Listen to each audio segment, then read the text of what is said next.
noneho jye sinabimenye, naje kwibona birangiye, noneho jyewe numva amaraso, wa mujinya utangiye gushira, kubona mukubise umutwe amaraso arava, ndayareka ntangira kuyanywa. Ni ibyabayeho. Bakunzi ba Karusi TV, ndabasuje mu izina rya Yesu, umwami Yesu ashimwe. Ni Karusi ugarutse, umukozi w'Imana, wa wundi ubakunda kandi ukunda uwo ari we wese. Dusuje rero umuntu wese wakoze subscribe kugira ngo tujye abona amakuru cyangwa se ibiganiro byacu n'ubuhamya kuri Karusi TV. Ubwo rero ndagusuje mu izina rya Yesu. Nsuje abari mu Rwanda, abari Burundi, abari muri Kenya, abari Tanzania, abantu bari muri za diaspora zitandukanye, ndabasuje mu izina rya Yesu Kristo. Ngarutse rero ndi wa wundi mfite umugore n'abana babiri n'abandi tubana. Ngarutse ndi umukristo usengera mu itorero rya ADEPR ku mudugudu wa Muhima, ariko insengero zitarafungwa. Nasengeraga n'ubundi nayoboraga mu Cyahafi, ariko n'ubundi umurimo w'Imana urakomeje, tukomeje gukora umurimo. Nubwo insengero z'isi zafunzwe zaha mu isi, ariko insengero z'umutima zirakomeje. Bivuga ngo rero wowe dukundana kandi tubana, ndashima Imana ko yaducira inzira tukabona yicano tugenda tuvugiraho, cyangwa se Imana duhaye kuvuga. Rero ni byiza cyane ko iyo tuvuze Imana tuyivuga neza. Njya nkunda kubwira abantu ngo tuvuge Imana neza, kuko nicyo yadusigarije. Kora subscribe rero kugira ngo tujye tubona ubuhamya bwacu, ko navuze ko nshaka gutanga ubuhamya mpereye hasi.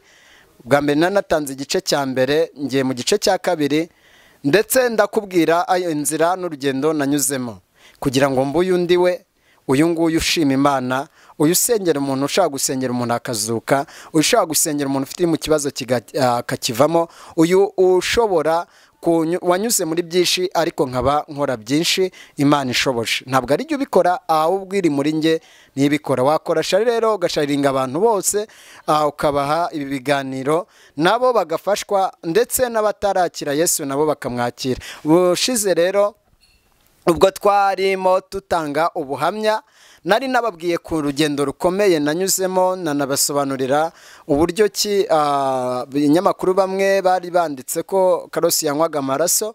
Basobanurira ko ari intambara yabaye turi mu 94 mu kwezi kwa karindwi, cyangwa se kuzamura, twarahunze. Nibwo icyo gihe nabasobanuye ko ayo maraso byabereye hari ku Gikongoro, aho twari twarahungiye.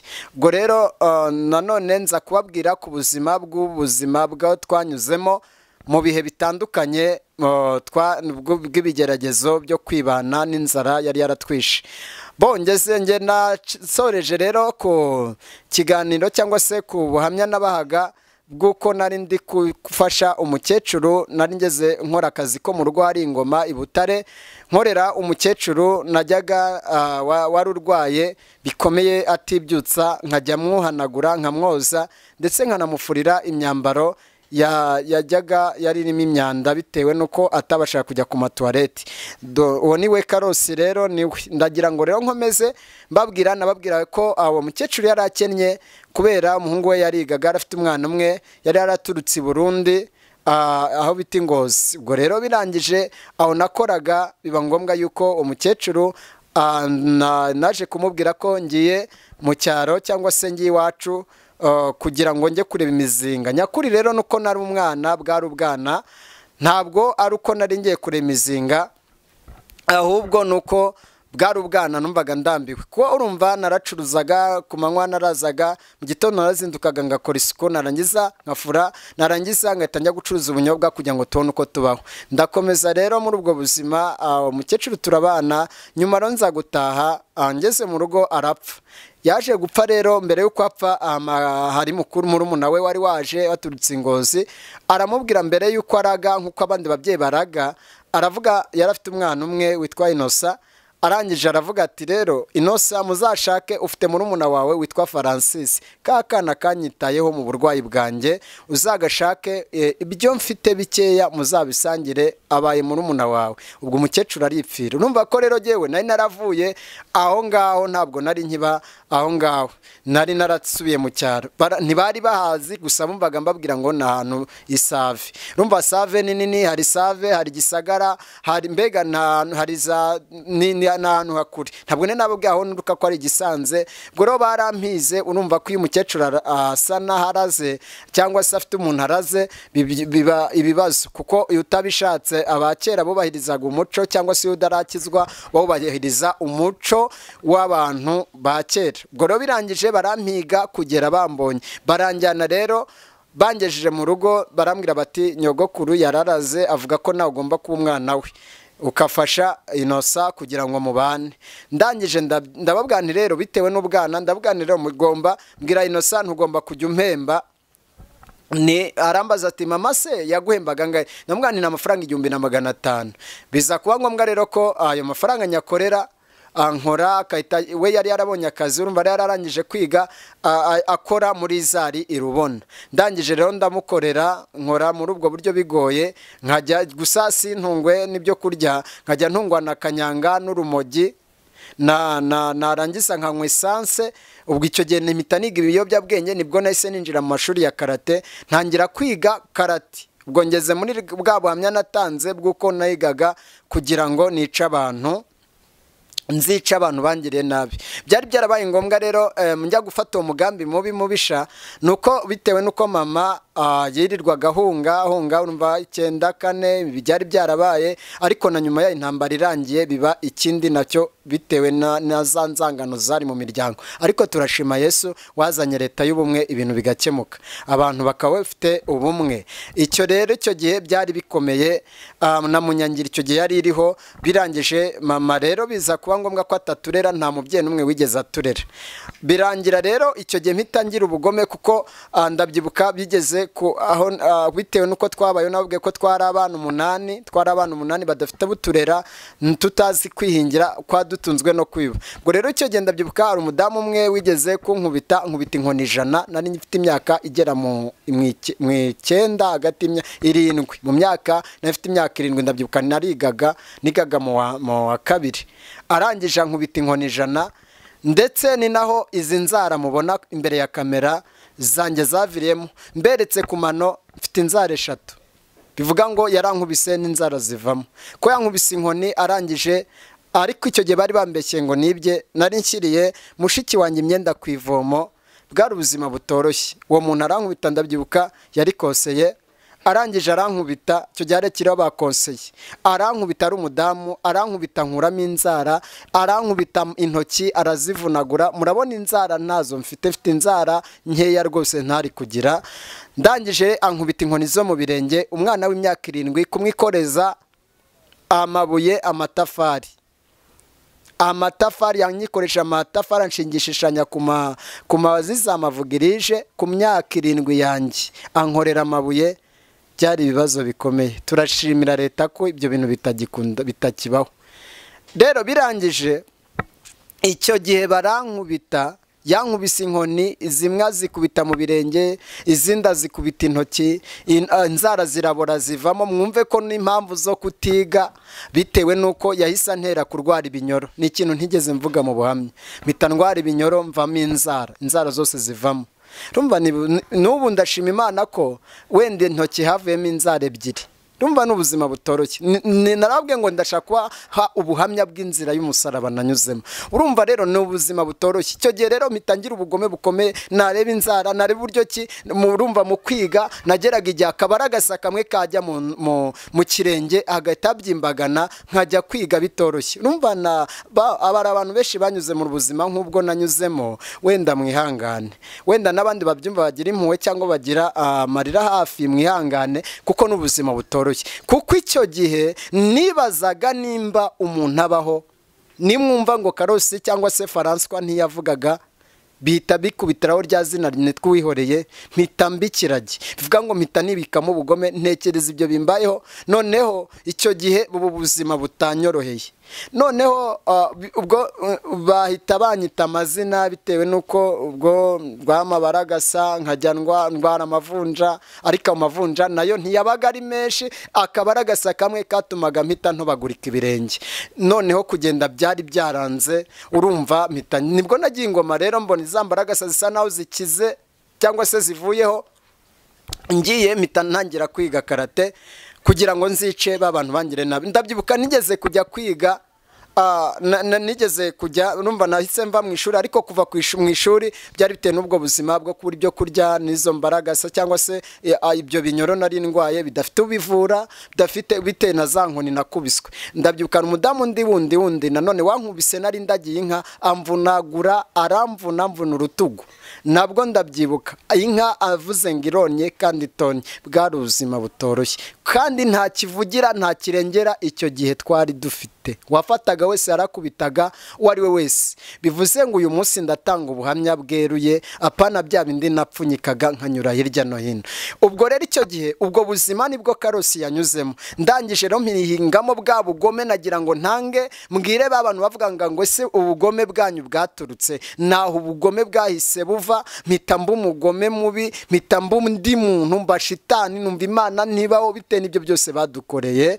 Noneho icyo gihe nibutse nibwo nize karate, ntangira kujya mu makomba, ariko nkiga cyane hazatuma umuntu apfa vuba. Noneho bavuga bati aho hakubise wapfa, umuntu yapfa, ntimuziyenze ntimuzagire gute. Aho bavuze aho kwica vuba umuntu, ngahita mpareba nkavuga uyu muntu nimara gukura nzamwica. Ndiga rero nigizo karate, ndangije nongeze mu gihe cyo kuzimenya, nibwo nahise mvaho mitanjya aho bita kwa Munyangeri njya gukorayo. Naho ubu bundi buzima nsanga uwo mubyeyi n'ubu ngubu uwo mubyeyi nsanga umugore wa Munyangeri, ariko yasaga naho afite ababereye ba mukasi. Noneho uwo mudamu arandera asa n'umfashe, ahita mpemba 5,000. Byo gihe 5 bya kera byari yari amafaranga menshi. Noneho mpageze baza umugabo we bacuruzaga matera za Rwanda Form, afite abantu 8, harimo umutoya w'umukobwa. Ni ukuvuga ngo icyo gihe habonetse haza umuhungu umwe wabangaga cyangwa se utaravukaga k'uwo mudamu, anyigisha kuroga. Aramwa ngo nimbabura, icyo gihe yarigezweho kuroga, murabyibuka ko ari igihe kigeze kugerwaho. Noneho abakozi bakajya babica ba nyirabuja, ugasanga babaroganye n'abana babishe. Noneho icyo gihe nanjye rero nicyo gihe uwo mugabo uwo musore yansanze yari yaracishije amarozi yo kwica bene wabo. Sinzi niba uwo musore akiriho, ntago mbizi. Noneho arangije ansaba ko namwicira uwo mubyeyi, ariko umubyeyi akabona yo nanangizaga akazi nimugoroba, yahitaga aza. Njyewe urumva nahise mfata ubuzi bubiri bitewe n'ubuzima, kugira ngo noneho mfata akazi ko kujya ndarira matera cyangwa se ndara mu rugo aho babikaga matera. None urumva ndi umwana w'imyaka 9, hagati y'imyaka 9 n'10. Noneho birangije nibwo byabaye biba ngombwa yuko ubwo buzima nkajya ndarizamu, nkaryirirwa nkora, nkafura, nkajya nteka inkono 8. Nabaye mu buzima bukomeye butari gukorwa n'umwana w'imyaka 9. Navuga ko jewe nari mfite ubwenge burenze ubwenge, n'ubu n'Imana yantabaye. Iyo nuko ngo nabisobanuye ko nize, ariko mu kwiga najyaga yongeye gukora examen kandi ngatsinda. Numva rero nari nzi ubwenge cyane. Noneho biza kuba ngombwa abantu batumvise igice cya mbere natanze bazabyumve, kuko niho byahereye. Noneho birangije biba ngombwa cyane ko ndihuta nabwo kugira ngo iki gice nkirangize, kuko nzagenda mba ama episode kugira ngo ubuhamya burangire. Birangije nibwo uwo musore nanze kuroga abo babyeyi. Ndabyibuka umunsi umwe uwo musaza yagiye aho bita Nyanza. Uwo musore maze kwanga kuroga, uwo musore aza kuncunga. Urumva niyo ababyeyi, uwo mubyeyi wari wasigaye n'abana be, biza kuba ngombwa yuko uwo musore aza kuncunga. Nari ntetse ibiryo bari burya abana bavuye ku ishuri saa sita. Na muntu wo mudamu yari yisigaye acuruza, azashyiramo ibintu by'ibirozi, abishyira mu biryo. Ndabireba arabikora, ashyira mu muceri, ashyira mu nyama, ndetse ashyira no mu zindi nkono zingahe. Ariko birangije ndimo gukoropa ku bwa ya mana irinda, ya mana y'Abisiraheli cyangwa se ya mana abantu basenga, niyo yatumye ndeba. Nari ndimo koza lavabo, ndi mu cyumba, ndi ahantu bogeraga, ndimo noza, noneho ngiye ndebera mu kadirishya kara ibirahure, mpita mbona za nkono arimo ashyiramo. ubwo buranyica ndavuga nti mabuja nimbimubwira arankata amafaranga, ariko numva umutima uranze mabujaje. Ariko kuko arangije aje ndamugana ni mama, nabonye wa musore yari yarambwiye kubaroga, ndabyanga, none nabonye ashyira ibintu mu biryo. Ati mwana wati yabishyize ne, urumva ahita nansobanura, arambwira ati niyo nabonaga nijoro musiganye mwarabaye inshuti, numvaga n'undi bizaba. Ati ko siwe mukozi wa mbere bikozwe, atahubwo ari n'undi, n'abandi bose niko bageragezaga, tuwanze kumurogera arapfa. Ibyo byarabaye rero, duhita ubwo uwo munsi bya biryo barabimena, bahita batekera ubugari baba ari bwo barya. Ni ubuzima butoroshye kuko hari imiryango ibaye hityo, ariko ndavuga ngo mwihangane musenge Imana, Uwiteka azabagira neza. Ubwo rero uwo muryango nibwo uwo muhungu yahise agira umujinya, arangije andoga kutareba. Ndyamye ngiye kubona, nari ndyamye kuri aho nararaga ijoro, ndangije mbona ibinyabwa biraje, numva intege ziracitse ku buryo numvaga ntagishoboye kwinyeganyeza. Ibinyabwa byaje mbireba n'amaso, nari ntarasinzira mwa bantu b'Imana mwe. Ndangije ngiye kubona mbona ibinyabwa biraje ari bibiri, kimwe gituruka iburyo ikindi ibumoso, mbona biraje biza mbibona, ndakebuka amaso gutya, nagira gutya nkakibona, bya binyabwa binini cyane ntarabona. Kirangije kiraza, kimwe kijya ku jisho ry'ibumoso, ikindi kijya ku ry'iburyo. Kirangije bya binyabwa birabanza bimbaba ku maso. Ibi ni ibyabaye ntarose, byabaye amaso ku maso. Nabwo nimbivuga uwo mukecuru aracyariho, arabyumva, arabizi uko nahavuye. Nuzabishaka azaze mujyane ku uwo mukecuru, ndumva akiriho, aracyariho hano mu mujyi i Butare. Arangije icyo gihe ibinyabwoya biraza bimbanza kumbaba ku maso, ya moya yose biyanshyiraho. Birangije bimaze kuba ngombwa yuko binshyize ayo moya, ndangije bita byinjira mu mutwe. Ni ibintu byabaye ku mugaragaro, nari narakizwa, sinari nzi Yesu, sinanamwemeraga.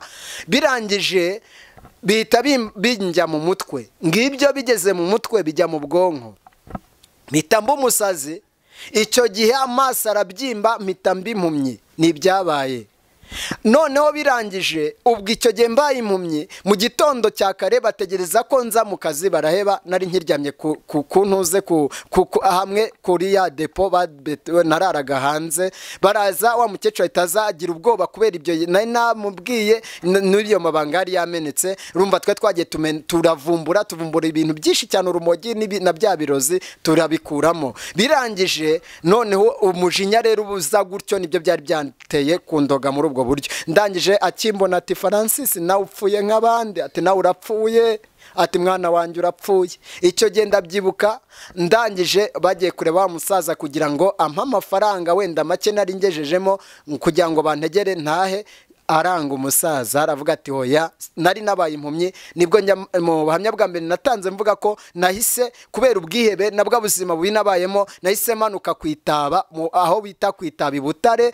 Ndagenda ndapfumuza ntareba, ndambuka ngenda nyura mu mashyamba, nkajya ngenda natera intambwe nkicara, bitewe nuko nararibwaga umutwe wanjye kubera bya binyabwa byari bindi mu mutwe. Numvaga ubwonko bwagiye, numva birimo binjya mu mutwe, ndimo ngenda nyura mu mashyamba nihuragura. Navuye mu rugo aho kwa Munyangeri saa moya za mu gitondo, nageze iwacu saa 4 hafi z'ijoro. Ijoro ryose ngenda menagura mu mashyamba. Hashimwe Yesu wandinze, Mana we ndagushimiye. Hashimwe Yesu wandiyengeye, ngenda ndi impumyi ntareba iyonjya, nyuraho bita mu Rwasave. Ndashima Imana, hari umuntu umwe wanyambukije, anyambutsa ngenda mpfumaguza mu mirima y'abantu mu mashyamba. Sijye wabonye ngera iwacu. Ngeze mu rugo, mama icyo gihe arahari, ambonye ati mwana wanjye urapfuye. Ati reka nkujyane, ati nkujyane mapfumu. Ndamubwira nti mama ndeka mpfe, n'ubundi n'ikimana nicyo nicyo kigomba kumbaho. Birangije mama nibuka ndyamye muri ubwo bwebe, nta muti yampaye. Nibyo mbahamiriza byambayeho ndi umupagani, ndi mu mirimo y'uko mbabwira ngo uri umupagani uzakorera Imana, Imana irakurinda. Icyo gihe nibwo naryamye, mu kuryama bya binyabwoya naje gukanguka bitakindi mu mutwe, icyakora amaso yanjye akibyimbye. Ibyo ni ibyabayeho. Birangije bya binyabwoya byavuyemo, numva kwa kundi naryamye numva ibintu birimo bindya, byarandyaga, nkumva ngiye kwiruka, nkumva ariko bitewe n'ubuhumyi na wa munaniro mfite nako baguritse ari ibibazo bikomeye. Ndangije rero ndataha, nako mu iryo joro ndabyuka mu gitondo, mbyutse numva cyakora ntibikirimo, amaso yanjye akibyimbye bitewe na ya bya binyabwa nuko byinjiye mu maso. Cyakora nzi ko ngiye kuba impumyi. Ndashima Yesu watumye ntaba impumyi. Ubwo rero uhereye icyo gihe nibwo Yesu yantabaye, antabarira aho ngaho, ariko antabara ntamuzi ntanamwemera. Ubwo icyo mpita sa n'umuntu uvuye mu rupfu. Ndavuga kandi utundi tuntu tubiri, ubundi mbesubitse gatoya kugira ngo tuzakomeze. Nzajya mbaho ubuhamya busa na wenda nkuye hasi basobanurire. Icyo gihe rero nibwo nahise nsa n'umuntu uvuye, urumva nari mvuye mu rupfu, nyuma nahise nkanura. Ariko mu gukanura urumva nari mvuye mu kazi mu rugo meze gutyo, ngiye kumva undi mugabo witwaga Emmanuel wakoraga kwa Munyangeri, we yirirwaga amanywa, izamu ry'amanywa. Kubera bya bindi nawe icyo gihe yabonye ukuguru kw'ikisiga mu rugo, araguterura arengeje urugo. Yaturukaga aho bita kumuyira ibutare iwacu. Arangije uwo mugabo asa n'ukwe wa mwanda mu rugo, asa n'uwurengeje. Urumva araje mu kazi mu gitondo, arenza kwa kuguru kw'igisiga, mu kukurenza ahita afatwa, ahita apfa, yarapfuye. Nawe yakoraga aho ngaho ibutare. Arangije icyo gihe ubwo urumva niko nari nasimbutse. Ngewe rero ubwo birangije nanjyewe ndarokoka, murumva ko n'Imana agira ngo izankoresha ibyirimo inkoresha uyu munsi. Noneho birangije nihute cyane, ngeze ku bundi buhamya. Ubundi buhamya rero nuko nahise ntangira guhangana no gukina urusimbi. Urumva nari maze kumenya karate, ariko ntarazisobanukirwa neza. Ntangira kuziga, noneho nubwo mu bundi buryo ibyo bari barantoje mbisubiramo. Noneho ndabyibuka nibwo nahise ntangira gukina urusimbi. Nitwe twajyaga dutangiza urusimbi mu mujyi wa Butare. Twaheraga ku bishyimbo, bikaza kugera ubwo noneho biba ngombwa yuko abantu barumenya, bikaza kujya no kwitaba, bikagera he na he, kandi twari abana, narundi umwana rwose.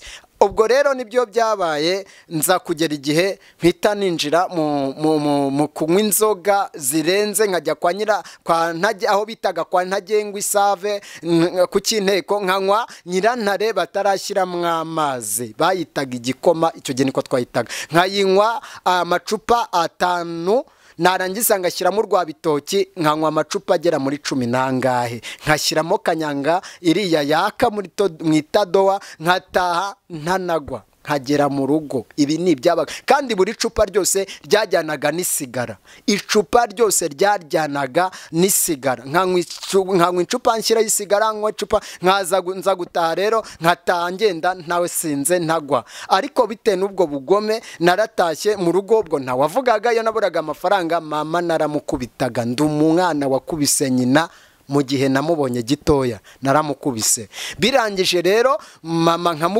namukubitaga muzize iki?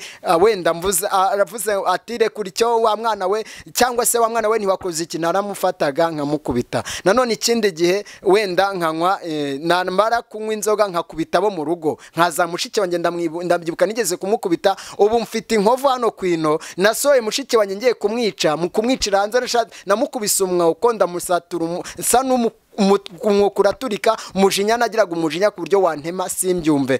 Ikirihamya mfite inkovu ku kirenge. Icyo gihe iyo nkovu nayitewe nuko nari nsohoye mushiki wanjye bita Mukeshimana, musohora ngiye kumwica. Ndangije nsanga kumwe bajyaga begeka amashoka cyangwa amabarabiti, nkubita ikirenge, ino rihita riturika, hasa naho mfite inkovu kwino ry'igikumwe. Iyo nkovu ni inkovu nini cyane, kuko yahise uicimbura umutsi wahangaha kuri rino ry'igikumwe. ni ukuvuga ngo kugira ngo wenda abantu batazagira ngo turabeshya n'iri sogisi ndasa ndarivanamo kugira ngo mbereke iyo nkovu ni iyi ngiyi. Ababona kamera dore ngiyi rinono ryari ryaraturitse.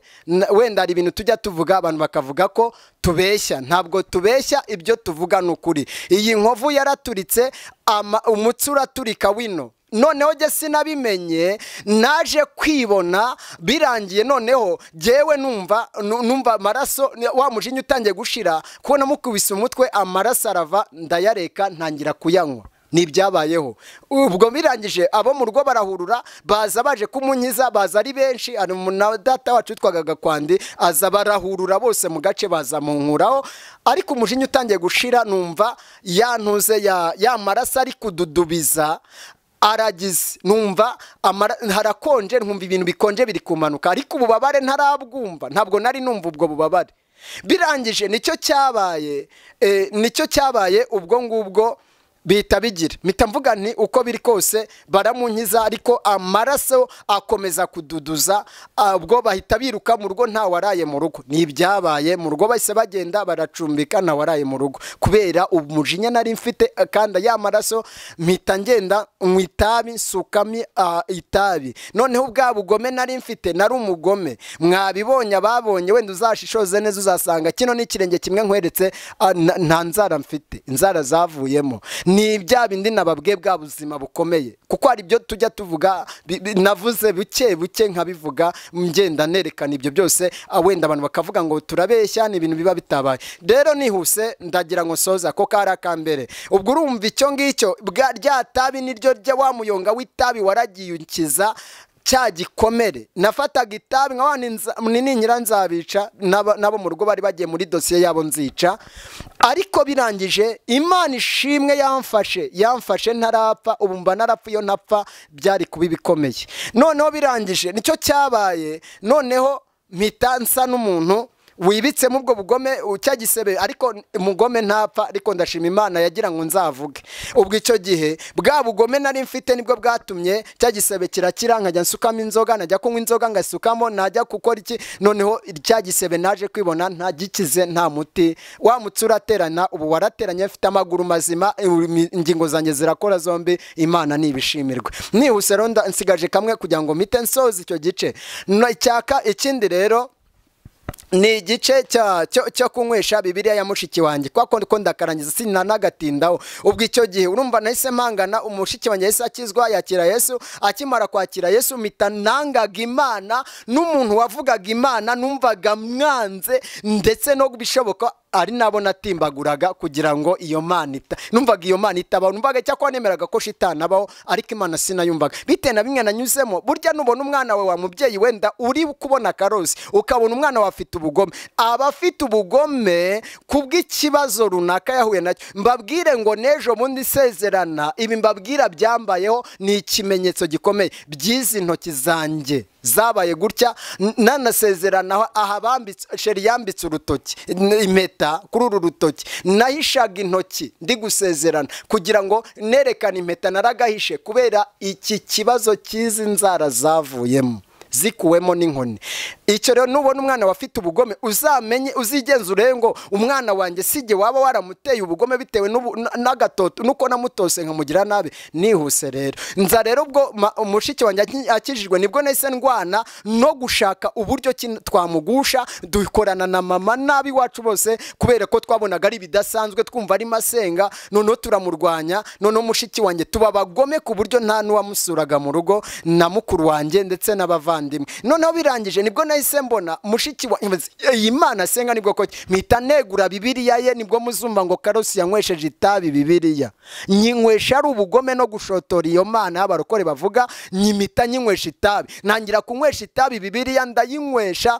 Noneho nawe twaba turi gukina urusimbi n'abagiye kunywa, nkababwira nti reka mbahe ku itabi, kuri Bibiliya, ku mpapuro ziryoshye itabi. Bibiliya turayinywesha, irarangira barayimpisha, ndayihiga ndayibona. Nari mfite umudayimoni w'uko nta kintu wampishaga, icyo wampishaga nahitaga ngenda nkakihiga kandi nkakibona. Short wenda nihuse narabutanze ako, ariko ako nabasobanuye ko ariko nahise mpangana n'Imana, nahanganaga nayo kugira ngo niba ari Imana koko y'abarokore basenga izaza inyambura iyo Bibiliya. Byarangiye idahise izangu yinyambure kuko Imana ntabwo ikora mu gahato. Birangije nibwo ya mbere ninyweshere ngera ku ya kabiri, iya kabiri nibwo Imana, ubwo wenda ntarava aho ngaho, nibwo byahise biba ngombwa yuko Imana y'abarokore sinari nayibona. Narinze nyiranye, najya no kwa padiri kunywa, gufata icyo bita Ukaristiya, nkagenda nkiga uko babyakira, nkagenda nkayifata Ukaristiya nkayirya, cyangwa se nkavuga ngo numvaga avuga ngo uyiriye ngo iwabo ngo nuko ngo bibi bibazo ngo umuryango ngo harashye. Birangije nkayinywa, mbona iyo Mana yabo ntishoboye. Nubwo urumva rero ibindi tuzabikomeza. Icyo ni igice nshorejeho kivuga ngo mu bugome Karosi yari afite icyo gihe nari narabutewe n'izo nkoni, mbuterwa n'ubwo bugome bwose nakorewe n'ibizo ntambara zabaye. nkabona intambara, noneho nkabona iwacu mu ntambara barahigwa, nkabona bimeze gute, nkabona na nyuma yabyo bibaye ibibazo, nkabona bise. None akandi kantu nuko icyo gihe twahunze, icyo gihe intambara icyenda kanibaye ikirimo, noneho biza kuba ngombwa cyane ko nanone tuvuyeyo bibi bibazo. Ndavuga nti Mana, ubuzima bwacu kuki ari ubw'amarira, niho ubugome bwaturutse. Mujya mwumva ngo naragambiye kwica abantu. Nzagaruka mbabwira Imana imfata, mbabwire n'akandi kantu kamwe ntababwiye nanone kakomeye abantu benshi bajya bahagararaho. Umuntu agahagarara kumva numva nambara nk'abasitari. Nzababwira uburyo nambaraga umwenda utakoraho, nambara mazeroseke, bya bipataro ngusha, ngenda mbega nambara dawuni, ngenda naragushije imisatsi, mbega narigize umusitari, mpora nshimbagura amaboko. Ariko hashimwe Yesu kubu nakiriye Yesu. Ariko nzaza mbabwira ibyo byose kugira ngo nawe mubyeyi ufite umwana utarakizwa, nawe musore wumva ufite ubusore, ntabwo wabundushaga, ubu narananutse, ntabwo ari uko narindi nateruraga ibyuma, ariko Yesu yangiriye neza. Reka rero nsoreze ahangaha iki gice cy'ubuhamya ntanze. Nzakomeza ku gice cya gatatu mbabwira ibyo ngibyo, mbabwira n'ubuhamya nuko Yesu yamfashe, mpite nkomeza n'ubuhamya bwaho n'impano Imana yamaye zo gukiza indwara no kuzura abapfuye, Imana ibazuriye muri nge. Yesu abaho umugisha. Turacyakomeje, mukomeze mukoresha re mu sharinge ku bantu bose, munakore subscribe kugira ngo mutazacikwa n'ubundi buhamya. Nzakomeza kubaha n'amashyamba nabayemo imyaka myinshi cyane, nuko nakoze mu nkoko, nkakorera ubusa mu nkoko 3600. Ni byinshi cyane. Yesu abaho umugisha. Ndabashimiye mu izina rya Yesu Kristo. Ciao.